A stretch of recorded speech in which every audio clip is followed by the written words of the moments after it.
Hey, Cece, can you start us off with a prayer? Heavenly Father, we just thank you for this day. We bless you and we praise you, and we thank you for this meeting today. Kenny Johnson was a member of Rockdale County's Soil and Water Commission, one of 5 supervisors on that board, and often he touted that he was the first black man to chair it. And I want you to know the difference between the commission and the soil and water districts. As a Soil and Water Conservation District supervisor, his job was to review site plans and erosion control for developments that disturbed the land. It's the kind of work that put him squarely between the county's economic ambitions and the environmental damage he believed was getting worse. He was vocal about new development projects in the county, and if you remember from season 1, he was especially critical of BioLab after the fire. But this company is called a COD. What I mean is, it's a chemical oxygen demand. They treat their own water. And the chemicals that they keep on property, sulfuric acid, MIBK, that will kill you. Everybody in Rockdale County need to go to the doctor and check out their blood for toxins. Please get that out.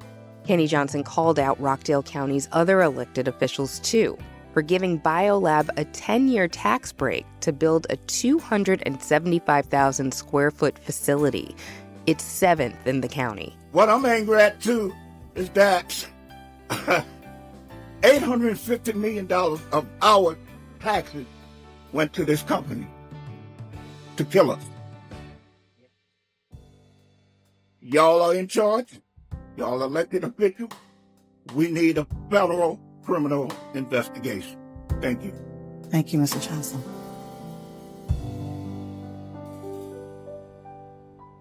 From listening to Kenny Johnson, you get the sense that all he wanted was straight talk when it came to soil, water, industry, and public health. For people in the know to answer important questions when they were asked. Over time, that approach meant he lost influence. He'd been removed as chairman of the Soil and Water Conservation District in 2021 after refusing to meet in person. He continued holding his own separate meetings like this one from June 2024, often online and often alone. They've been breaking the law. That's why you see all these trees going down, all this backup sewage. They are signing off on the permits for their buddies and for the developers. And in them, he accused the state of going around Rockdale County to approve development permits, blaming the county and the Georgia Soil and Water Conservation Commission for letting builders cut corners. I am going to be filing in federal court so we here in Rockdale County can get their foot off of our neck. They're destroying this county. During his tenure, Kenny sued the city of Conyers, members of Rockdale County's Board of Commissioners, Georgia Governor Brian Kemp, and even the EPA. I already got the county and Michael Regan, the Secretary of EPA. Now I'm going to get the state of Georgia. So we're going to be fine. We're going to include all of them that's destroying Rockdale County. We're going to bring them all to court and say, hey, why are you doing this? And why are you going around the elected officials? But that final lawsuit was dismissed because Kenny Johnson died 3 months after this meeting. Speaking to state legislators at the Capitol just days after the BioLab fire, he collapsed in the hallway. He was rushed to Grady Hospital in downtown Atlanta. By that evening, he was dead. There are plenty of theories about what happened to Kenny Johnson. We don't officially know how he died. What we do know is that when he died, a lot of what now seems to many to be reasonable questions about BioLab were left unanswered. In this episode, we look back with what we know now, information that might have given Kenny Johnson some peace of mind. I'm Pamela Kirkland, and this is Manufacturing Danger, the BioLab story.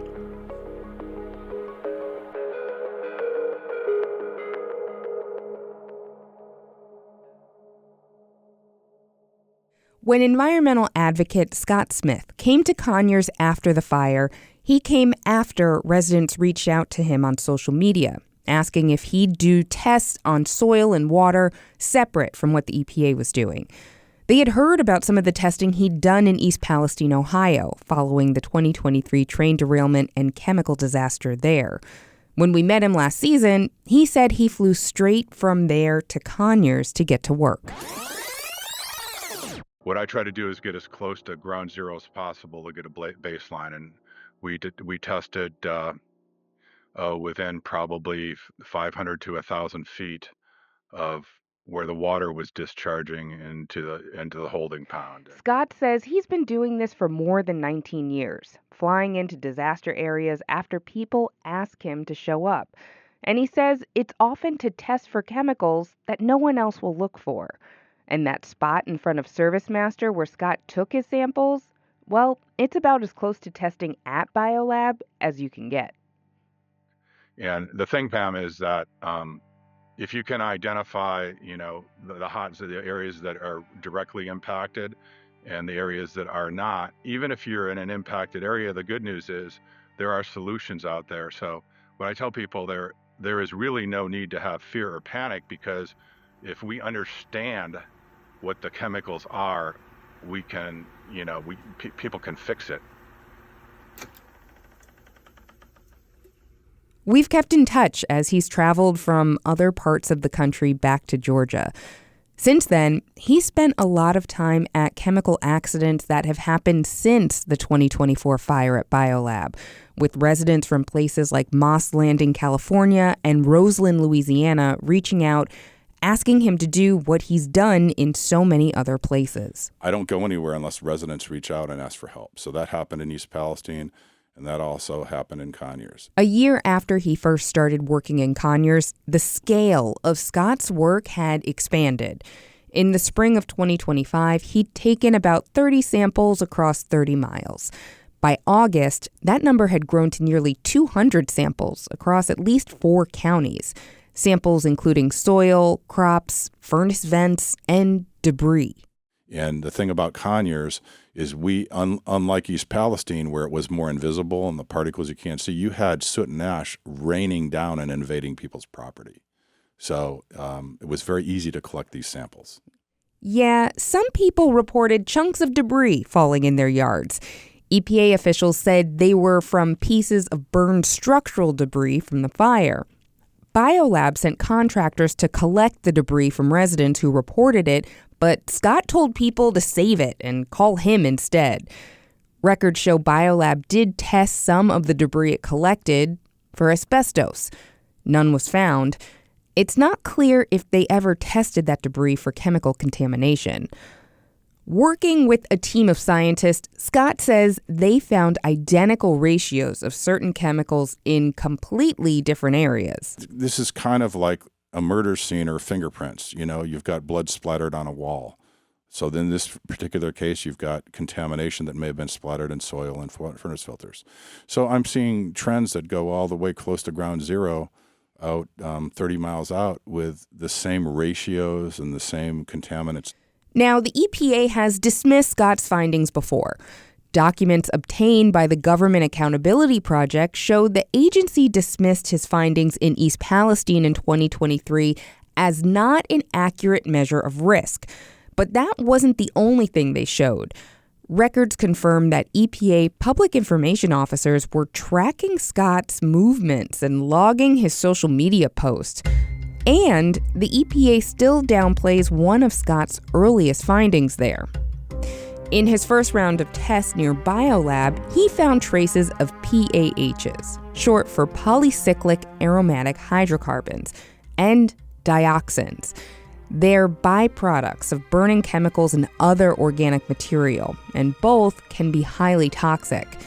He believes the source is BioLab, and that the EPA's testing never found these results because they focused instead on chlorine and hydrochloric acid. The problem is the responsible parties and the EPA they don't look for the full spectrum of chemicals, and they can say, you can't find what you don't. I say you can't find what you don't look for, then they declare everything safe.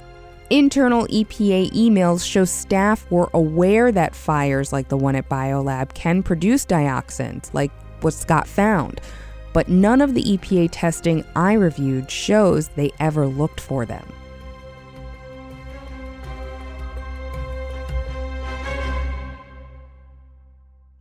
An EPA spokesperson told me the agency takes concerns about its emergency response seriously, but did not address specific questions about whether EPA monitored Scott Smith or contacted officials in Georgia ahead of his Conyers testing. But now, Scott is joined by other voices who say his instincts about dioxins were right. Is classroom 52 this way, do you know? It should be downstairs, It's been a minute since I was on a college campus, but today I'm here because Georgia Tech professors Pamela Polley and Greg Huey are talking to chemistry students about the BioLab fire and the plume. You remember Huey from season 1. So just from kind of simple physics, if we're measuring high concentrations of things 21 miles away, if you live a mile within the BioLab, you're probably seeing 100 times higher levels at least. So we are seeing very significant levels of these things even days later after the incident. So there was obviously exposure still going on. Some pieces of the puzzle, as Huey sees it, are falling into place. But he says his team still has a long way to go. But now we're kind of going through the organic soup of things. And it's a little tedious, to be dead honest. But that's why it's probably going to end up being a master's thesis. But it needs to be done. He hopes to release his findings publicly in the coming months and publish the results. I think in the long run, the most important thing we can do is publish in the scientific literature. Greg Huey's mass spectrometer on Georgia Tech's campus was able to capture snapshots of the chemicals in the air from Atlanta. We saw the highest levels of bromine ever recorded in the atmosphere. Wow, talk about a superlative. The highest levels of bromine ever recorded. That wasn't something I'd heard yet. I don't know. They made dioxins in that area. If I were out there, I would like to be looked at personally, Maybe by now you're thinking to yourself, why worry about dioxins? Well, one, because they're a byproduct of burning the chemical TCCA, which is one of BioLab's main products. And two, because Greg Huey says unlike other toxic things in the plume, dioxins can stick around, persist in the environment for years, and sicken people for generations. Georgia Tech's Pamela Polley says she doesn't know why there's not more discussion around dioxins, especially knowing all the testing that happened in East Palestine. And I'm not sure why there has not been more comparison done with the Palestine, Ohio situation, because they were looking for dioxins, for example, and all this, that this has not been done from the EPA. Dioxins were a concern in East Palestine. Many residents asked the EPA to test for them specifically. A report commissioned by the state of Indiana a month after the accident showed dioxin levels hundreds of times greater than the exposure threshold. Scott Smith found high dioxin levels in East Palestine, too. Those were the results the EPA said were not an accurate measure of risk. The dioxin residue Scott Smith found in Conyers, he says, are 3 to 7 times higher than in East Palestine. And the EPA knew dioxins might be something to look for. I'll say it again. Internal EPA emails show staff were aware that fires like the one at BioLab can produce dioxins, but none of the public testing data I reviewed shows EPA ever looked for them. Professor Huey is still sorting through what was in the plume. Be on the lookout for a special episode once he's finished with that. That's all I got. That's great. This talk happened during chemistry professor Pamela Polley's class. She spent her career studying how chemicals behave in factories and labs, And in her chemical equity course, her students figure out ways to make chemical safety knowledge accessible to the workers and communities most at risk of industrial hazards. I wanted to talk to her about something that we've been after since the beginning. What was inside Plant 12, the burned-down storage warehouse? Because we finally got our hands on inventory lists BioLab had sent to the EPA, to the county, and their own accounting of products. So the TCCA is not listed, but they have something that is called FRD 90, and that's what it is. Oh, okay. So it's probably a trade name, I would suppose. You'll remember TCCA is the scientific abbreviation for one of BioLab's main consumer products. Polay says that by using a trade name in the inventory instead, BioLab may have hindered the emergency response. So it makes it always to me wonder, people who work on sites that don't have chemical training, how would they know if somebody who already knows chemistry have a hard time figuring out what's the chemical specifically and what you should be worried about or careful about, and then they use all these abbreviations that someone will not really understand what that means. BioLab's own filings showed millions of pounds of chlorine-based chemicals inside Plant 12. But as we learned in the last episode, the EPA's model assumed only 40,000 pounds were burning, something they say BioLab told them. But now we know there was far more material in the warehouse. Polay asked how BioLab could be sure only a fraction of it was in danger. But in the fire, how do you know which chemical are reacting? Right. Because the fire really engulfed everything.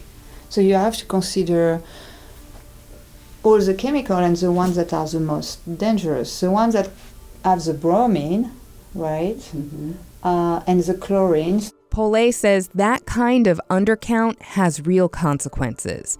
If the numbers are wrong, so are the assumptions that guide the response, like how far to evacuate, how long to monitor the air, and whether or not to even test for chemicals poised to cause harm for years into the future, like dioxins.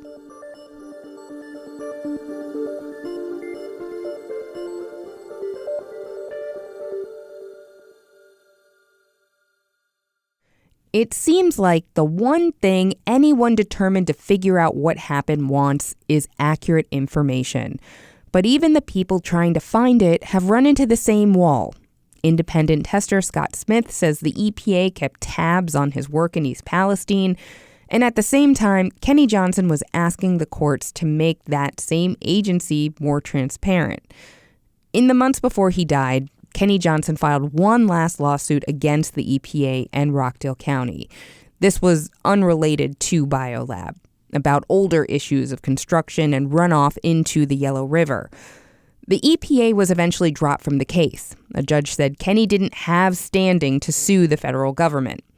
A few months later, Kenny's attention was still on the EPA, but now also on BioLab when he collapsed inside the state capitol.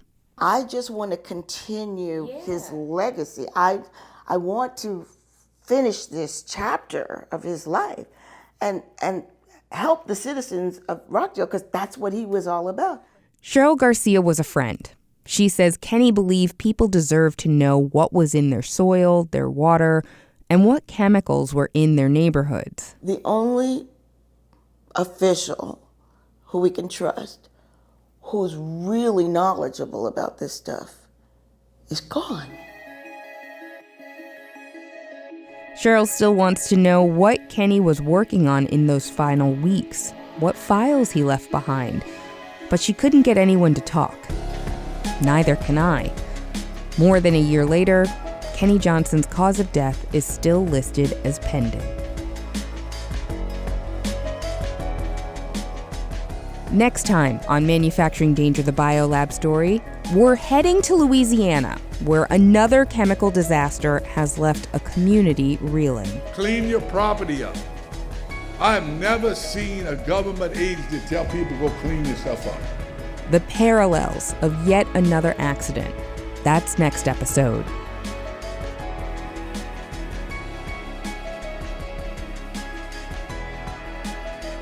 Manufacturing Danger, the Biolab story, is a production of Georgia Public Broadcasting.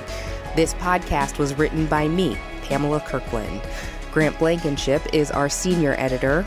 GPB's podcast team includes Sandy Malcolm, Jeremy Powell, Jake Cook, and Mark Davenport. For more, visit gpb.org/podcasts.